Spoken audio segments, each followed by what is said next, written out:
लोक यायला लागलेले आहेत. सगळ्यांना तोपर्यंत माझा गुड इव्हनिंग.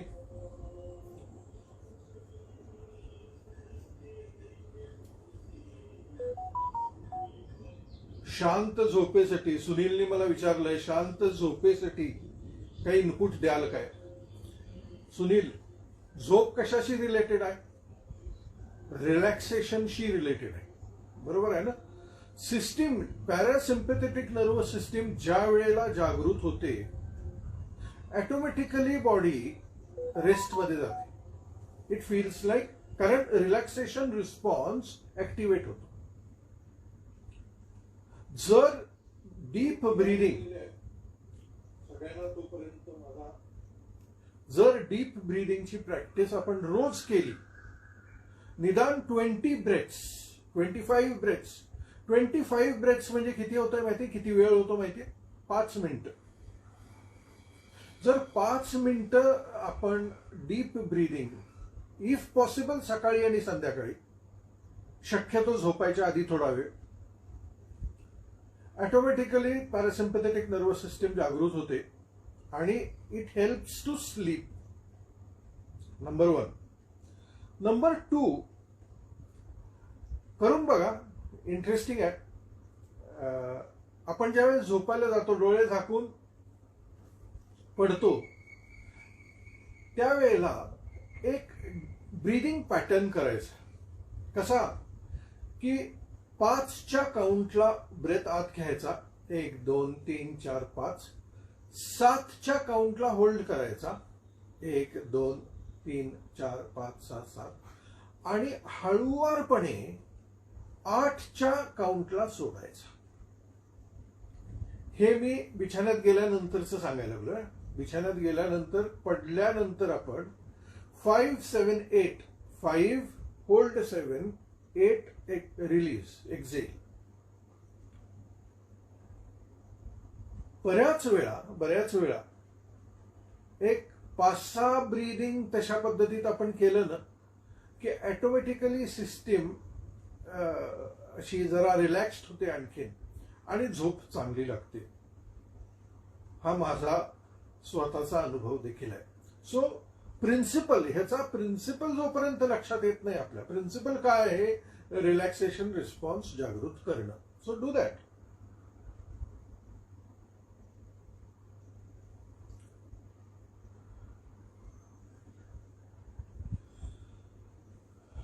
आणि तेच आपण गेले काही दिवस करत आलेलो आहे. गेले 4 दिवस आपण काय करतोय? माझा मेन फोकस एका ठिकाणीच आहे, की ही सगळी परिस्थिती आहे ही आपल्या बुद्धीच्या पलीकडची आहे. ह्या परिस्थितीमुळे आपलं सिम्पथेटिक नर्वस सिस्टीम ऍक्टिव्हेट होणारच, झालाच पाहिजे, नॅचरल आहे. पण तो नुसता ऑन जर राहिला तर सिस्टीमचं जे होमिओस्टेटस आहे, स्टॅटिस आहे, ते गेन होणार नाही. जो बॅलन्स आहे तो गेन होणार नाही. आणि म्हणून गेले 4 दिवस माझा टोटल फोकस ह्याकडे आहे, की relax your system. That is very important. Right गेलाय काय? बर, लाईट गेलेले आहेत माझ्याकडे, पण काळजी करायची गरज नाही. मला वाटतं इन्फिनिट बॅकअप आहे, नथिंग टू बॉदर.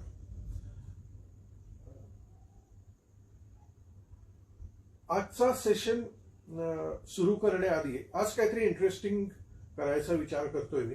आजचा सेशन सुरू करण्याआधी मला एक 2-3 जे काही मेल्स आले, मेसेजेस आले, त्याच्याबद्दल मला जरा बोलायचं आहे तुमच्याशी. सो पहिलं मेसेज मी वाचून दाखवतो, चैताली शिरगावकरचं. चैतालीचा मेसेज असा आहे की, thank you so much sir for today's session. Would like to understand more about how to get detached from unpleasant thoughts. I am following by saying okay, but still few thoughts and past events repeatedly disturb me. I also did tapping and gave white light. Its impact on me is much less now, but still would like to know the topic more in depth so I can get completely free from such disturbing thoughts. आता चैताली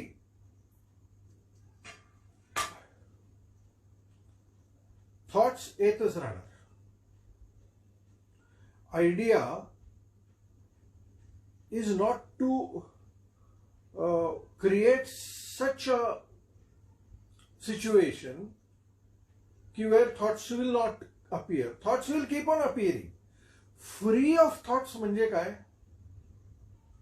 तो जो observer आहे, तो witness आहे, तो जितका stronger होईल, तुम्ही जेवढे तुमच्या विटनेस मध्ये स्थित व्हाल तेवढे तुम्ही त्या थॉट पासून डिटॅच व्हाल. आता डिटॅच व्हाल म्हटल्यानंतर इथं दुसरा जो मेसेज आहे तो फार इंटरेस्टिंग आहे. तो कोणी पाठवलाय? चंद्रकांत सुखटणकर. बरोबर. चंद्रकांतांचा मेसेज असा आहे की आपले विचार आपले व्यक्तिमत्व बनवतात. हे सत्य आहे का? ऑब्व्हियसली तुम्ही कसे विचार करता ह्याच्यावरच तुमचं ओरिएंटेशन आहे ना. जो रडका आहे, ज्याच्या मनामध्ये हारण्याचे विचार येतात, रडण्याचे विचार येतात, किरकिरीचे विचार येतात, कटकटीचे विचार येतात, कंप्लेन करण्याचे विचार येतात, त्याची पर्सनॅलिटी कशी असते तुम्ही कधी ऑब्झर्व नाही केलं? त्यांच्या कंप्लीट पर्सनॅलिटीमधून ही नकारात्मकता अशी ओसंडून वाहत असते. तुम्हाला त्यांच्या जवळ देखील जायला आवडत नाही. सो तुमचे विचार अर्थातच तुमचं व्यक्तिमत्व बनवत असतात. नंबर 1. आणि म्हणून तर पॉझिटिव्ह विचारांना महत्व आहे ना एवढं. आणि सत्य असेल तर कोणत्या विचारांच्या अधीन आपण असलं पाहिजे आणि तसं नसेल तर योग्य काय? सिंपल आहे. हा काय प्रश्नच नाही आहे.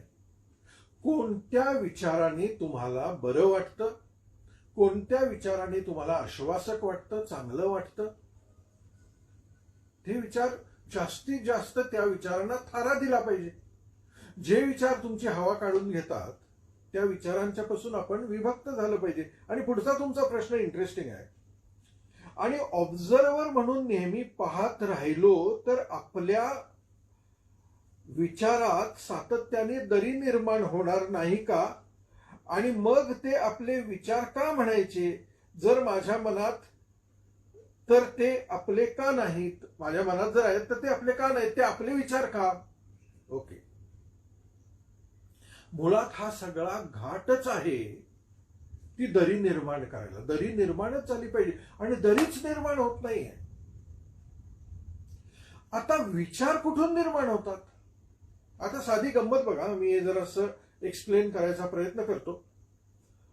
कारण मला असं वाटतं की शेवटी जगातलं सगळं अध्यात्म जे आहे, हे अध्यात्म कशासाठी आहे? काय सुपर नॅचरल पॉवर्स निर्माण करण्यासाठी अध्यात्म आहे का जगातलं? नाही. जगातलं अध्यात्म तुम्हाला सुखी आणि समाधानी ठेवण्यासाठी आहे. That is the purpose of spirituality.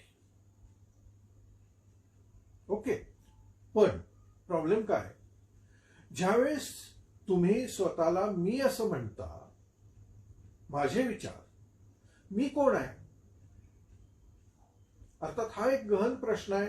ह्याच्यावरती कदाचित एखाद्या सेशनमध्ये तुम्हाला उत्तर मिळणारही नाही. पण मी प्रयत्न करतो थोडीशी क्लॅरिटी देण्याचा. ज्याला तुम्ही मी म्हणताय तो मी म्हणजे कोण? तो मी म्हणजे तुम्ही लहानपणापासून आत्तापर्यंत तुमची जी आयडेंटिटी निर्माण होत गेलेली आहे ना, जी तुम्हीच निर्माण केलेली आहे.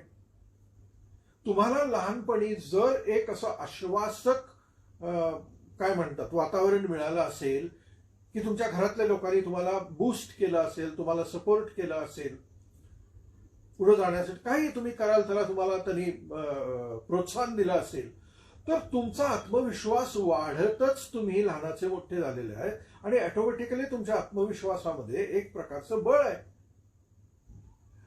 तो निर्माण झालेला आत्मविश्वास ही तुमची आयडेंटिटी झाली, तुमची पर्सनॅलिटी झाली. याच्या उलट जर तुमचं लहानपण अतिशय वाईट वातावरणात गेलं असेल, तुमच्या घरातल्या लोकांनी, तुमच्या शिक्षकांनी किंवा तुमच्या आजूबाजूच्या मंडळींनी तुम्हाला प्रोत्साहन कधी दिलंच नसेल, तुम्हाला हळून पाडून बोलले असतील, तुमचा सगळा जो उत्साह आहे तो खलास करून टाकला असेल, तर तुमची पर्सनॅलिटी कशी डेव्हलप होणार?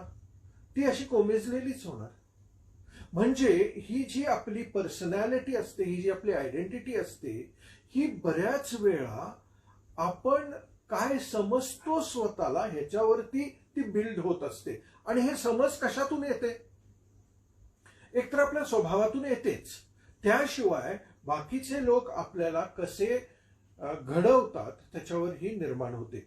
आणि मग त्याच्यानंतर तुम्ही शाळेत पहिले येताय का शेवटचे येताय, तुम्ही काय जिंकलं काय नाही जिंकलं, तुमचे पुढे गेल्यानंतर तुमचे जे काय क्रेडिबिलिटीज आहेत, तुम्ही डॉक्टर झाला, तुम्ही इंजिनियर झाला, तुम्ही आणखीन काही झाला, तुम्ही सॉफ्टवेअर मध्ये काहीतरी केलं किंवा काही जे काय, त्या आयडेंटिटीला तुम्ही इव्हेंच्युअली मी म्हणायला लागता. Are you understanding? म्हणजे ज्यावेळेस तुम्ही मला असं म्हणता, त्या मलामध्ये कोण कोण आलं? तुमची लहानपणापासून बिल्ड झालेली आयडेंटिटी आली, त्यात तुम्हाला कळलेला तुमचा स्वभाव आला, तुमच्या आवडीनिवडी आल्या, तुमचे विचार आले, तुमचा विचार पॅटर्न आला, सगळं आलं. या सगळ्याला तुम्ही मी असं संबोधता, बरोबर? आणि तुम्ही या मी मध्येच जगायला लागता. मी मध्ये म्हणण्यापेक्षा मी म्हणून जगायला लागतं. सही आहे? क्या प्रॉब्लेम क्या है? आता अध्यात्म काय म्हणतं की सही आहे, हरकत नाही, पण तुम्ही जोपर्यंत ह्या आयडेंटिटी सेल्फ मध्ये जगताय ना, तोपर्यंत तुमच्यातलं जे पूर्णत्व आहे ते निर्माण झालेलं नाहीये. म्हणजे काय? म्हणजे मी एक पूर्वी गोष्ट सांगितली होती की एक घारीचं पिल्लू कोंबड्यांमध्ये म्हणजे कुठून तरी चुकून पडतं वरून, ते कोंबड्यांच्या कळपात वाढायला लागतं आणि हळूहळू त्याला ते स्वतःला कोंबडीत समजायला लागतं. ओरिजिनली असतं कोणते? ती एक घार असते, पण त्याला लहानपणापासून त्या कोंबडीच्या कळपात जगल्यामुळे, राहिल्यामुळे सगळी कोंबडीची बच्च, सगळं कोंबडीचं ओरिएंटेशन कोंबडीसारखं, त्याची जी काय झेप आहे, ही झेप त्याला काय तो विसरूनच गेलेला आहे. आणि पुढे एक घार तिकडून चाललेली असते आणि ती बघते की अरे, हे घारीचं पिल्लू खालती कोंबड्यांच्या बरोबर का फिरायला लागले. त्याला भयंकर अस्वस्थ होतो. ते म्हणते की हे क्या आहे? म्हणजे जे लोक पूर्णत्वाला पोचतात ना, ते लोक ज्या वेळेस पूर्णत्वाला न पोचलेल्याच त्यांच्या काय म्हणतात त्याला बांधवांच्याकडे बघतात, त्यावेळेस त्यांना जसं अस्वस्थ वाटतं की अरे ये क्या है, तुम कौन हो और तुम क्या कर रहे हो, कहां जी रहे हो. आणि मग म्हणून अनादी काळापासून हे जे पूर्णत्वाला पोचलेली मंडळी आहेत, ही सतत सांगायचा प्रयत्न करतायत आणि तुमच्यापर्यंत बिंबवण्याचा प्रयत्न करतायत, तुम्हाला पटवण्याचा प्रयत्न करतायत की अहम ब्रह्मास्मी आहे. मी एक लिमिटेड कोणतरी प्रदीप पवार नावाची व्यक्ती जरी असलो तरी इन रियालिटी मी कोण आहे? You are not only Pradeep Pawar, you are much larger. Pradeep Pawar is just a बुडबुडा. So don't live like a बुडबुडा. आणि मग ती घार येऊन त्या बच्चाला सांगते की बाळा, तू ही कोंबडी नाही आहेस, तू घार आहेस. आणि त्याला आधी काय ते पटत नाही. आणि मग ते म्हणते की हे जे असं करून बसलेलं आहेस ना, तुझे पंख जरा उघड ना. मग ते उघडतं तर त्याला लक्षात येतं की अरे ती मोठी आहे. ते म्हणतो तुझ्याकडे कपॅसिटी आहे. आणि मग पुढची गोष्ट अशी आहे की त्याला झेप घ्यायला शिकवण्यासाठी ती मोठी घार एकदा येते आणि ते घारीचं पिल्लू त्याला चुकवून परत त्याच्या कळपात जातं आणि त्याला म्हणतं याला कसं फसवलं, आज येतो म्हटलं होतं पण आलो नाही. म्हणजे त्याला शेवटीपर्यंत कळतच नाही की आपण ही पंख आपली कशी झेपवायला वाढवायची आहेत, उघडायची आहेत, त्याला कळतच नाही. सो तुम्हाला सांगण्याचा प्रयत्न मी काय करतोय की मी ही आयडेंटिटी आहे म्हणून जोपर्यंत तो माणूस जगतो तोपर्यंत तो एक लिमिटेड व्हर्जन असतो. आणि अध्यात्म म्हणतं की तेवढे तुम्ही लिमिटेड नाहीये, तुम्ही अनलिमिटेड आहे, पण तुम्ही अनलिमिटेड पर्यंत पोचलेलाच नाहीये. याला सब्जेक्टिव्ह सेल्फ असं म्हणतात. आणि ही जी आयडेंटिटी वरच्या लेवलला आपण जगतोय ना, जिथं मन बिन हे सगळं आहे, हे ऑब्जेक्टिव्ह सेल्फ आहे. ऑब्जेक्टिव्ह आहे, सगळं ऑब्जेक्टशी रिलेटेड आहे. काम धंदा हे ते माणसं सगळा व्यवहाराच्या लेवलला दुनियादारीमध्ये माझा ऑब्जेक्टिव्ह सेल्फ आहे. आणि ज्यावेळेस मी आत जातो त्यावेळेस मला दर्शन होतं माझ्या सब्जेक्टिव्ह सेल्फ. आणि द पर्पज ऑफ अध्यात्म is to take you within. कारण कुठं जायचं नाहीये. To take you within, to go and experience that subjective self which is infinite, impersonal, unchanging, still, peaceful. आणि जी व्यक्ती त्या अवस्थेला प्राप्त होते, जागी होते, त्याच्यापेक्षा वेगळं त्याला हवं काय असतं जीवनामध्ये. मग ती त्या आयडेंटिटी सेल्फकडे एक ऑब्झर्वर म्हणून बघायला लागते. त्या मनामध्ये, आपल्याच मनामध्ये निर्माण होणारे सगळे विचार आहेत ना, पण ते विचार म्हणजे मी नाही. I am not the identity, I am not the objective self, I am the subjective self. आणि हे सब्जेक्टिव्ह सेल्फ म्हणजे असणं, बिईंगनेस.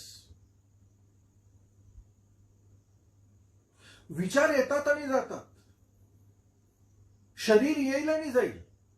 तुम्ही शरीराची गंमत बघितली तर तुम्ही ज्यावेळी जन्माला आला तेव्हा केवढेशे होतात, छोटे होता. मोठे व्हायला लागला, सगळं शरीर बदलायला लागलं, मन बदलायला लागलं, विचार बदलायला लागले, बरेच वेळा स्वभाव बदलायला लागले. हे सगळं बदललं काय नाही, तुमचा सब्जेक्टिव्ह सेल्फ. हे सगळा प्रवास बघणारी एक व्यक्ती होती ना, ज्याला ऑब्झर्वर म्हणतात. तुम्ही 5 वर्षाचे असताना देखील तुमच्या आतमध्ये जो सब्जेक्टिव्ह सेल्फ आहे तोच होता. तुम्ही 15 वर्षाचे होता त्यावेळेस तोच होता. तुम्ही 20 वर्षाचे झाला तर तोच. आणि तुम्ही 60 वर्षाचे, 70 वर्षाचे किंवा 100 वर्षाचे झाला तरी everything change, you didn't change. You are unchanging and everything else is changing. So तुम्ही त्या अनचेंजिंग अवस्थेचा तुम्हाला जर स्पर्श झाला, तुम्ही आणखीन आत आला. म्हणून ओशो म्हणायचे की माणसं आयुष्यभर वरांड्यात जगतात आणि त्यांना ते घर वाटत असतं, त्यांना आत घर आहे ह्याची माहितीच नसते. ते वरांड्याला घर समजून जगत असतात. आणि मित्रांनो, ज्या व्यक्तीला हा जो सब्जेक्टिव्ह आत्मदर्शन म्हणूया त्याला आपण एक ग्लोरिफाईड शब्द देण्यासाठी, हे आत्मदर्शन ज्यावेळेस होतं त्यावेळेस त्याला जाणीव होते त्याच्यातल्या त्या असीमतेची, त्या अनचेंजिंगनेसची, त्या स्टिलनेसची.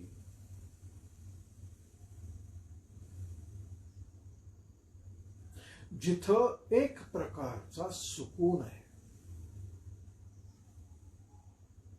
आणि म्हणून ह्या अवस्थेला सच्चिदानंद म्हटलेला आहे.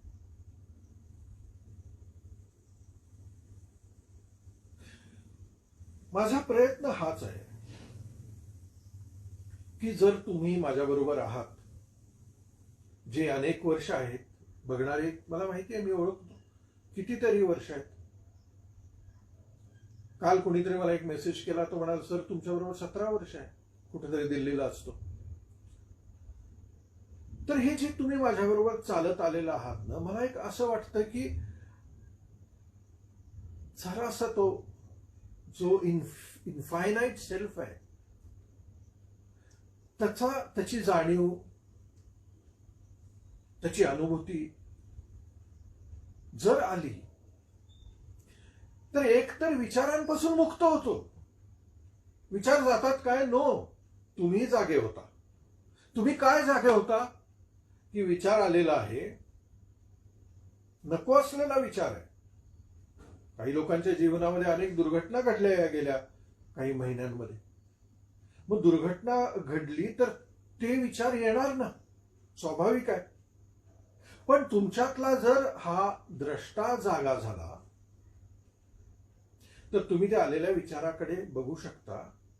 कारण विचाराचं जे लाईफ आहे ना, विचाराचं लाईफ एक 2-3 सेकंदच आहे. आलंय आणि गेलंय. विचार थांबत नाही तिथं. तासभर तो विचार थांबलाय असं नाही. तो परत येईल आणि परत जाईल. पण तो आल्यानंतर तुम्ही असे त्याच्यावरती झेप घालता की तुम्ही त्याला सोडत नाही. त्यामुळे मग तो तासनतास, दिवसेंदिवस, वर्षानुवर्ष, महिन्यानमहिने राहतो. आणि मग तुम्हाला एखाद्या सायकॅट्रिस्टकडे जावं लागतं की ये रुकताही नाहीये, कुछ करो. मग तो झोपेच्या गोळ्या देतो, ट्रँक्युलायझर देतो किंवा काहीतरी देतो आणि तुमच्या ह्या गतीला कमी करण्याचा प्रयत्न करतो. पण तुमच्यातला हा द्रष्टा जर जागा झाला तर तुम्ही आलेल्या विचाराकडे बघाल की मला ठीक आहे, माझ्या जीवनामध्ये ही दुःखद घटना घडलेली आहे, त्याच्यावरती जेवढा वेळ दुःख करायचं तेवढं झालेलं आहे माझ्याकडून. मला दुःख वाटलेलं आहे, ते मी व्यक्त केलेलं आहे, मला दुःखी वाटलेलं आहे, सगळं सगळं स्वाभाविक आहे. How long?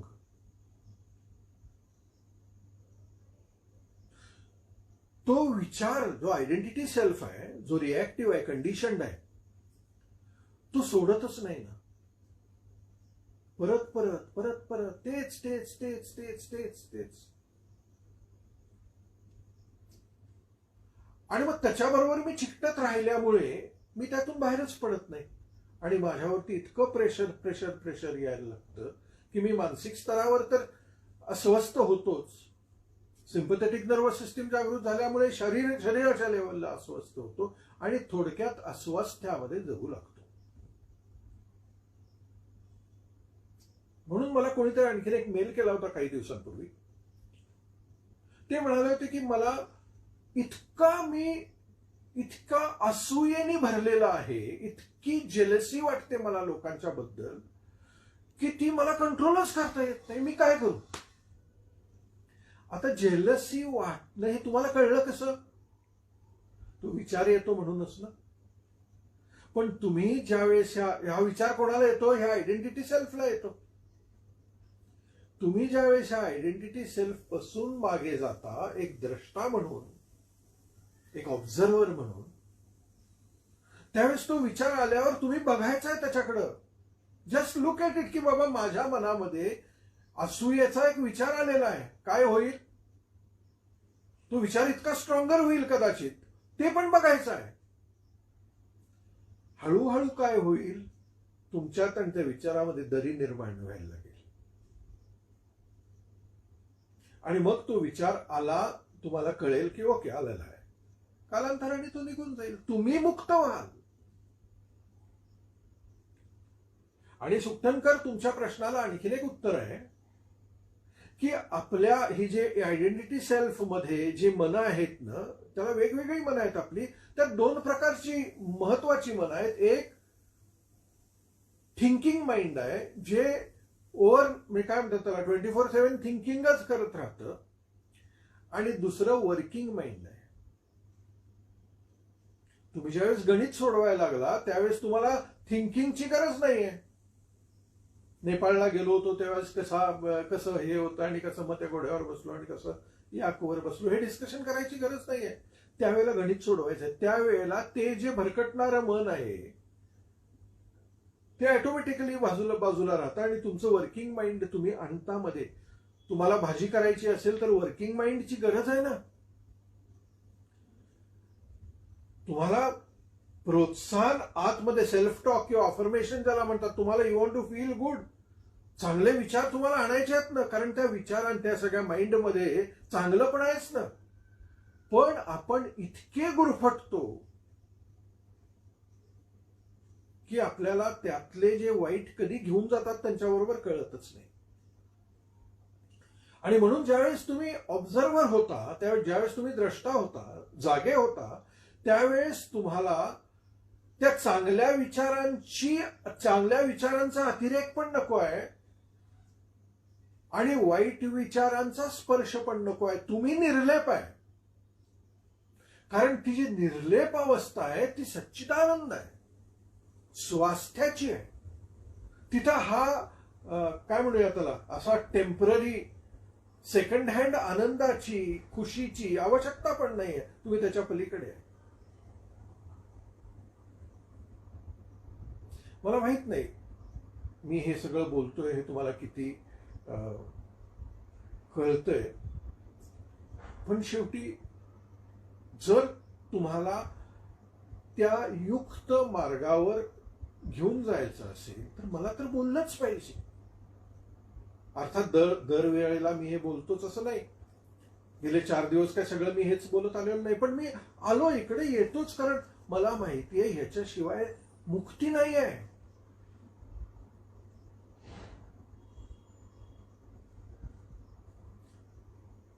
कोणीतरी मला असंही विचारलं की सर फार काय वर्क फ्रॉम होम होतोय, डोळ्यांना फार ताण येतो, काय करू. अर्थात साधं उत्तर आहे, युट्यूब वरती जावा आणि आई योगा टाईप करा. तुम्हाला डोळ्याचे इतके एक्सरसाइजेस मिळतील. ते मला विचारण्याची गरज नाहीये. जे युट्यूब वरती तुम्हाला साधी उत्तरं मिळू शकतील. सोन्याचे दागिने पॉलिश घरात कसे करायचे मला विचारायची गरज नाहीये, तुम्हाला युट्यूब वरती मिळतं. सो थोडेसे कष्ट घ्या आणि असले जे विचार आहेत ना, जे तुम्हाला युट्यूबवर गुगलवर मिळू शकतात, ते तिथं फाइंड आउट करा. जे कळत नाही ते मला विचारा. ओके, आजचं सेशन मला वाटतं जरासं लांबलेलं आहे, पण इलाज नाही.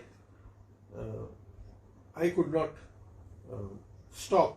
अर्धवट मला थांबवणं करेक्ट वाटलं नाही. बरं मित्रांनो, 1974 साली जगामध्ये एक फार मोठं संशोधन झालं. महर्षी महेश योगी ह्या व्यक्तीने ते घडवून आणलं, ज्याला द महर्षी इफेक्ट असं म्हणतात. मी आज व्हिडिओ टाकला फेसबुकवरती, तुम्ही जाऊन तो व्हिडिओ बघू शकता. द महर्षी इफेक्ट नावाचा. महर्षी इफेक्ट काय आहे त्याचं सगळं तपशील मी तुम्हाला सांगत बसत नाही. तो तुम्ही युट्यूबवरती बघू शकता, गुगलवरती बघू शकता. पण त्याचा गाभा काय होता की जर पॉप्युलेशनच्या 1% लोकांनी एकत्रित येऊन जर हार्मनीला ट्यून झालं, अर्थात त्यांनी वेगळं मांडलं. त्यांनी काय मांडलं की सगळे त्यांचे लोक एकत्र येऊन त्यांनी जर भावातीत ध्यान केलं, जे ते शिकवतात ट्रान्ससेंडेंटल मेडिटेशन, ते जर केलं तर. पण मी तुम्हाला सोपं करून सांगण्याचा प्रयत्न करतोय. जर त्या सगळ्या लोकांनी एकत्रित येऊन जर ध्यान केलं तर 1974 साली त्यांनी रिसर्च असा केला अमेरिकेमध्ये. तिथल्या मला वाटतं 11 की 16 शहरांमध्ये त्यांनी हा रिसर्च केला की हे करायला लागल्यानंतर तिथला क्राईम रेट कमी झाला, तिथली रोगराई कमी झाली, तिथली ऍक्सिडेंटचं प्रमाण कमी झालं, आत्महत्येचं प्रमाण कमी झालं आणि इकॉनॉमी वाढली. ह्या फेनॉमेनॉनला द महर्षी इफेक्ट असं म्हणतात. याचा अर्थ काय की पुढे ज्यावेळेस पुढचे त्यांचे रिसर्च झाले त्यावेळेस त्यांना असं लक्षात आलं की पॉप्युलेशनचा 1% पण नको, स्क्वेअर रूट ऑफ 1, पॉप्युलेशनचा स्क्वेअर रूट ऑफ 1 एवढे लोक जरी जमले एकत्र आणि त्यांनी ते जर त्या हार्मनीमध्ये गेले तर त्याचा परिणाम बाहेरच्या गोष्टींवर होऊ शकतो. हा त्यांचा रिसर्च. मित्रांनो, मला असं वाटलं की ह्या आणीबाणीच्या सिच्युएशन मध्ये जिथं आपण दुसरं काहीच करू शकत नाही, एक तर आपण आपली फ्रिक्वेन्सी हाय करू शकतो, ती कशी करायची ते गेल्या 4 दिवसामध्ये मी तुम्हाला सांगण्याचा प्रयत्न केला. आणि दुसरं काय करू शकतो, तर मला असं लक्षात आलं की दिस इज द टाइम की आपण जेवढे काही लोक एकत्र येतोय ते जर एकत्र आलो आणि त्यांनी 15 मिनिटं हे जे वर्ल्ड पीस हिलिंग आहे हे जर केलं, ते आपलं कॉन्ट्रीब्युशन आहे जगाला. नुसते घरात बसून नाहीतरी काय करणार आहे, पण माझं कॉन्ट्रीब्युशन काय. मी आज बघतोय फेसबुकवरती इकडे तिकडे काय मोठ्या प्रमाणामध्ये लोक मदत करतायत, म्हणजे बुद्धीच्या पलीकडच्या लेवलला जाऊन मदत करतायत. मी आजच बघितलं ते हर्ष म्हणून कोणतरी मुलगा आहे, ती आणि त्याची आई किती लोकांना विनामूल्य डबे देत आहेत रोज. ज्या लोकांना खायला नाहीये, रस्त्यावर आहेत माणसं. म्हणजे कोणीतरी मला परवा मेसेज केला की तुम्ही ह्यांची नावं घेतली, यांची नावं घेतली, यांची नावं घेतली, पण यांची नावं घेतली नाहीत. मुद्दा घ्या, नावं घेणं हा हे प्रयोजनच नाही आहे. इथं कोणाची नावं घेण्याचा मुद्दा नाही आहे. मला जी दिसली ती मी नावं घेतली, मला काही सगळीच नावं माहित नाहीत, पण हजारो माणसं they are coming out to help. मग आपण काय करतोय, आपण what help can we give. आपण यांच्यासारखी ऍक्टिव्ह हेल्प जर काय देऊ शकत नसलो तर पॅसिव्ह हेल्प तरी देऊया, आपल्या असण्याने हेल्प देऊया.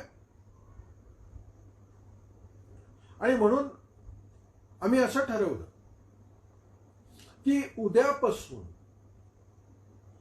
आणखीन एक आठवडा रोज संध्याकाळी 7 वाजता एकत्र यायचं आणि एक 15 मिनिटासाठी हे जे वर्ल्ड पीस मेडिटेशन आहे हे करायचं. That will be our contribution to our society. आता ह्यामध्ये जेवढे लोक आज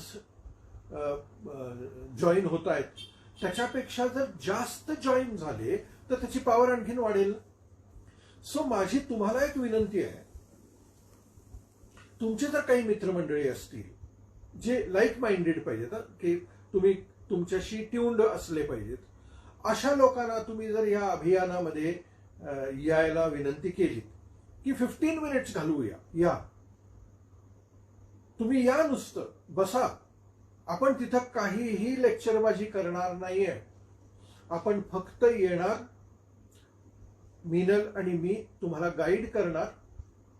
we will go into that harmonious state of ours for 15 minutes. बस इतना काम करेंगे.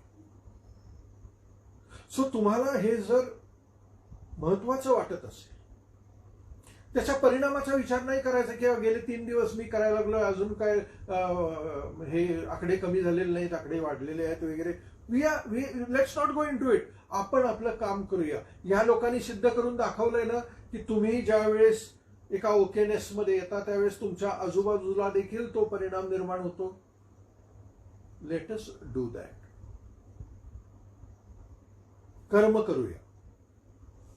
त्याचं काय पुढे झालं त्याचं क्रेडिट आपण स्वतःला घ्यायला नको, ह्याची जाहिरातबाजी पण करू नका. पण जे तुमचे लाईक माइंडेड फ्रेंड्स असतील त्यांना जर यामध्ये, या अभियानामध्ये तुम्ही आणलं तर वी विल ग्रो, म्हणजे we will be a bigger group, ज्याचा कदाचित आणखीन चांगला परिणाम होण्याची शक्यता आहे. बघूया, 8 दिवस बघूया, करूया. तरी बघूया म्हणजे आपण ते काय बघायला करणार नाहीये, आपण काहीतरी करणार आहे. आपण थांबवणार होतो उद्या शेवटचं सेशन घेऊन, कारण मी रविवारपासून सुरू केलं होतं. सोमवार माझा पहिला फेसबुक लाईव्ह जरी असला तरी रविवारी माझा झूमवरती मीटिंग घेतलीच होती. सो रविवार टू उद्या शनिवार, उद्या शेवटचं सेशन घ्यायचं असं ओरिजिनली प्लॅन होता. पण असं वाटलं की क्यों, अगर हमारे पास समय है आणि मी असं बघतोय की तुम्ही सगळी मंडळी जमताय, सो अर्धा तास, पाऊण तास, 1 तास घालवण्यापेक्षा 15 मिनिटं एकत्रित येऊया आणि समाजासाठी काहीतरी, म्हणजे नुसतं समाजासाठी नाही, त्याचा आपल्याला पण लाभ होणार. आणि या वातावरणामध्ये आपण जे व्हायब्रेशन्स एमिट करू त्याचा महर्षी इफेक्टच्या हिशोबाने अस्तित्वाला लाभ झाला तर आनंदच आहे. निदान आपण वाईट तरी काय करत नाही, निगेटिव्ह तरी काय करत. ओके, सो आपण उद्यापासून, उद्या संध्याकाळी 7 वाजल्यापासून वी विल कम टुगेदर आणि for 15 minutes we will do meditation. Right. So मला असं वाटतं की आज ऑलरेडी 45 मिनिटं झालेली आहेत. आणखीन मी बोलणार नाही आहे. मी तुमची सगळ्यांची तयारी केलेली आहे. उद्या आपण जमूया आणि उद्या तुम्हाला गाईड केलं जाईल, त्या अवस्थेमध्ये जाऊया आणि आपल्या आतमध्ये आपला जो इन्फायनाईट सेल्फ आहे तो स्वस्थच आहे. त्याचं स्वास्थ्य जे आहे ते फोरग्राऊंडला आणूया. आता फोरग्राऊंडला काय आहे? अस्वास्थ्य आहे.